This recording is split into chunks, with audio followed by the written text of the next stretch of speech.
In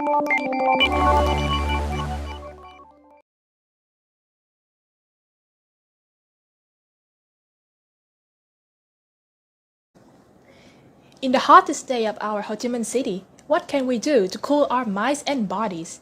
Not with those sugar-laden drinks like bubble tea, but a much healthier drink that can both hydrate us and give us plenty of vitamins and nutrients, which is the coconut water.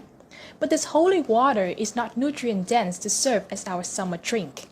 It is the growth environment, much like that inside the mother's womb, in which the baby coconut embryo lives its earliest day.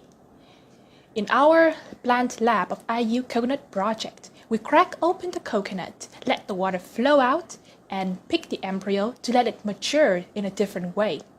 The journey of the coconut embryo from birth to maturity will give us answers to many of the questions currently facing the coconut planting industry. Coconut is termed the tree of life, which gives us foods and planting materials.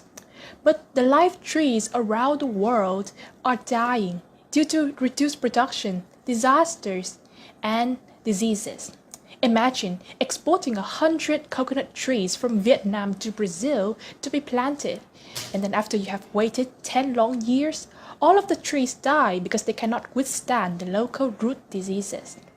Coconut crop quality are degrading faster than ever, which means that the strongest crops can become extinct if we do not act now to conserve part of them.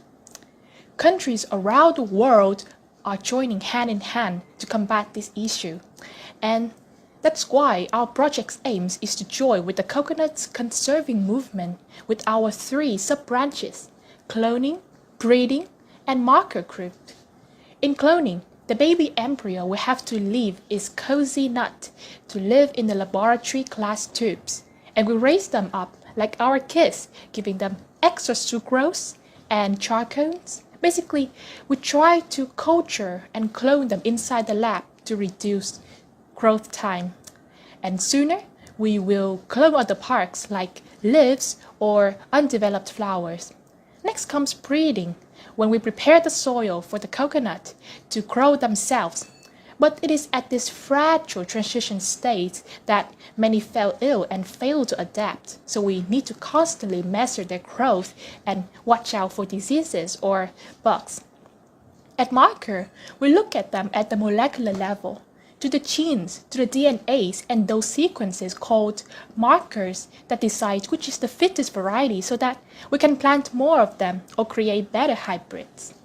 In the future, our project will have many tasks to complete, but as we branch out and connect globally, we hope to help this tree of life survive far beyond small farm planting.